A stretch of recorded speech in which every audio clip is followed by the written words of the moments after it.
While we're out here enjoying this beautiful weather, we're going to bring you the 5 myths of RV living in #real life.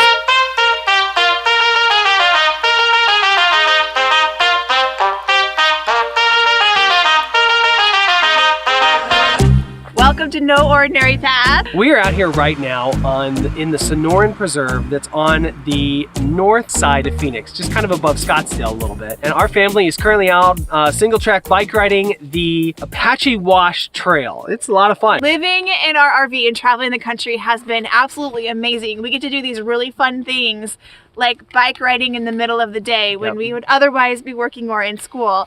But there's a lot of myths out there about the RV lifestyle. Our channel, we want this to be all about real life. Hashtag real life. Hashtag real life. What is it really like to live in an RV with a family? Is it like as glorious as people make it seem? As glorious as we make it seem? We're not going to sugarcoat it for you.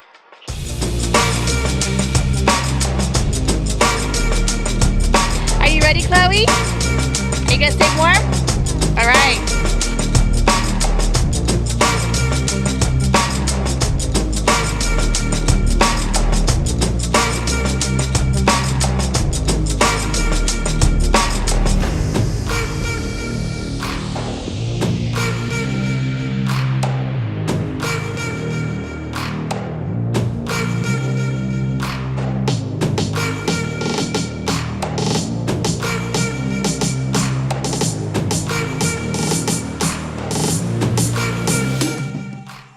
So what's the first one? Number 1 is that RV living will save you a bunch of money. Tons of dough. Tons of money. You will be rolling in the dough. Just with making all it the rain. Money that Just you making save. it rain.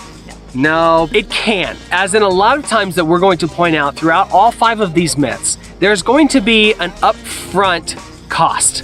Whether it's monetary, emotional, time, there's going to be an upfront cost. And yes, RV living can certainly save you money. Yes. However, it can also cost you a lot of money too.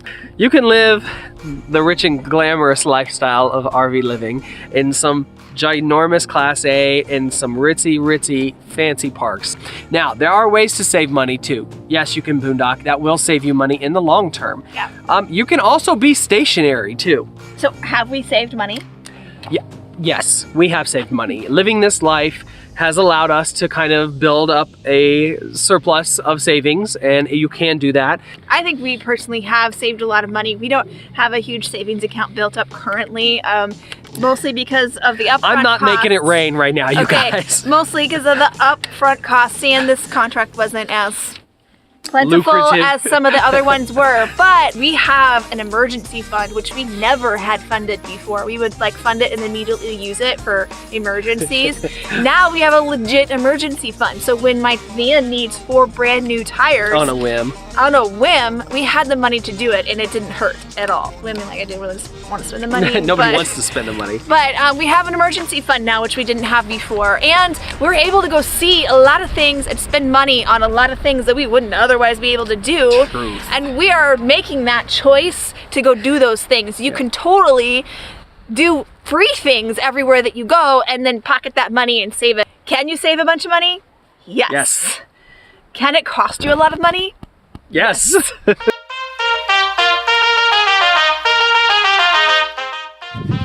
The washes actually have water in them. We came across a sign that said, "Do not enter while flooded." And I'm like, oh no. It legit just rained yesterday. Hands in, it's okay, keep your hands in.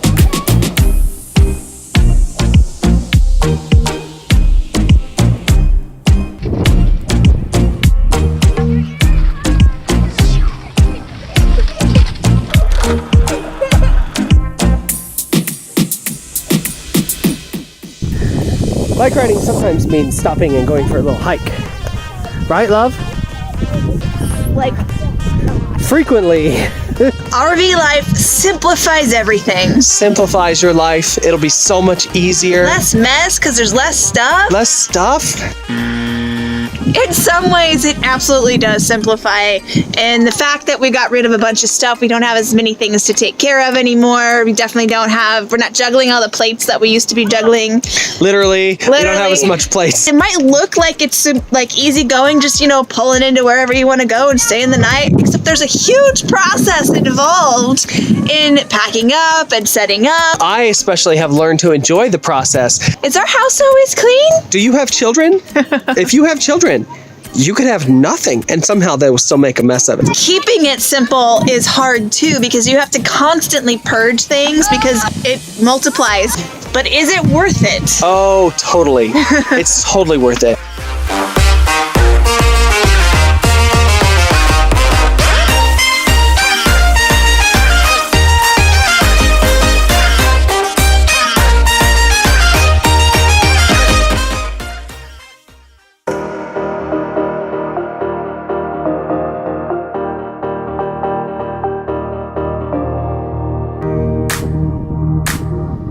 Creosote. It smells like rain. Oh, wonderful.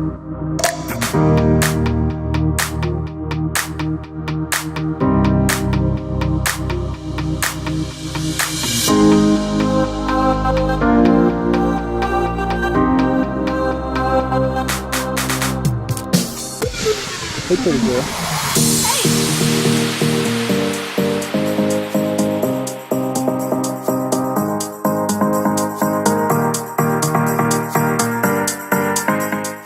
What do you hear? Coyotes. I parked way up there and I'm like, nope, I do not want to stay right here. I'm gonna go with the family.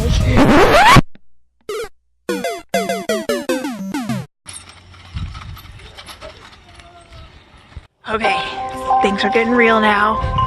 The Woohoo is broken, the chain got jammed somehow, and the park closes at 7, the gates close at 7, so we have to get out of this park before we are locked in. Everyone is melting down. What started out as a really awesome bike ride is quickly turning into something that is catastrophic. Oh, you made it. Are you okay? Are you about to die? I've got it on the lowest possible gear. What are you trying? That jammed chain is like a disc brake on the back here. Well, that was an adventure. So obviously we're not on the trail anymore.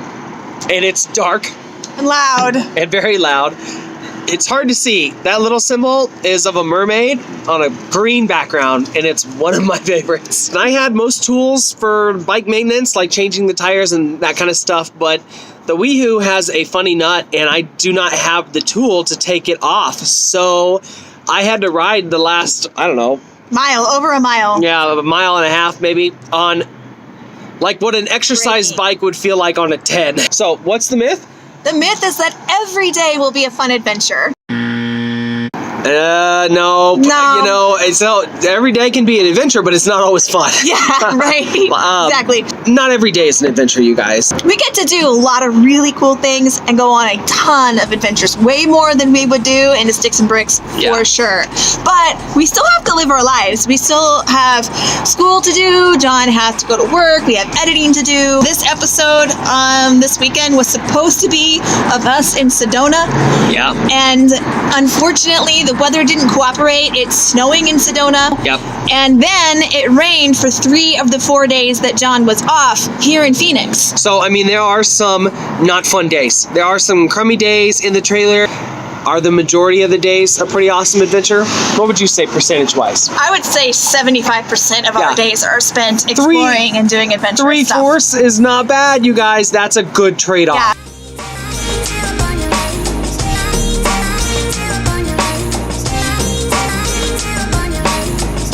Mr. Mountain Biker.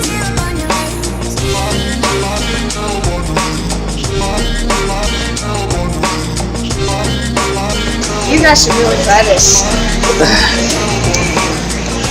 It's syrup cream vanilla. Syrup cream vanilla. I wonder what goes into it. We made back safely. Now it's time to go inside and warm up. I'm going to finish locking up the Woohoo here. I've locked the bikes up already. And we're going to finish up this episode regardless of how it may have gone. Next myth. Yeah. The RV lifestyle is a lonely lifestyle. It's a lonely life. You have to be intentional. And I think that's why there's more community than I thought that there would be, because we're constantly looking for it. It doesn't have to be a lonely lifestyle. We joined full-time families. We've showed clips before of some of the events that we've done with full-time families. I'd say you found community really easily at the gym that we joined. Oh yeah, it has been so much fun. I am completely blessed. They surprised me last night at our last hip-hop class, and one of the gals, Stephanie, she made shirts for a bunch of us, and we like took over a portion of the class. We hoop and we holler and we have this great old time. Seriously, they made me feel so special. And then Stephanie made me the No Ordinary Path shirt. How cool is it that we were only here for 3 months? Happy sad. Like, I'm happy that I made friends to be sad about leaving. Does that make sense? It's fun to think about like a next place that we're going. Like, who are we gonna meet there? And to think that when we're finally done traveling, whenever that may be, that we'll have friendships like all over the country. Yeah, it's cool. The 5th myth is that only certain kinds of people can RV. Well, wow, you guys are traveling the country. Well, you must make a lot of money. Or, you know, oh, you guys live in an RV. Like when you say you travel the country, you get people that are like, wow, you must be rich. Yeah. But then if you say I live in an RV, they must be they're like, oh, it's you must totally not how you have present much it. Money. It's totally how you present it. You must Well, we live in a live trailer. in a trailer. A lot of people think like you can only do it if you're retired. And none of that is true. None of that is true. The truth of the matter is, if you want to live in an RV, you can. You just have to be creative. RV living is kind of what you choose to make it. You can follow the myths, or you can break the myths. So, babe, where are we going? I've grown a new appreciation for the desert. I miss my trees. Trees. You should know by now if you've been following us, we're kind of tree fanatics. Kristen likes to smell trees. I love them. We are going to be headed up to Reno, Nevada. I will be taking I will be taking a contract up there with Renown Hospital. More to come on that. But yeah, we're going to be heading up to Reno. We are super excited. So stay tuned. There's going to be some amazing footage coming up and some super fun things we still have yet to do here in the next couple of weeks. The pets have decreased. Okay. I need more pets. Cinder, look over there with the camera. Yeah, Camera's that way. What is it? There you go. Talk to the people. Tell them subscribe and hit the notification bell so they can follow you and watch you beg for pets and bacon. Oh, all the bacon. look at all the grays. I know. Well, I was talking about her. Oh, okay.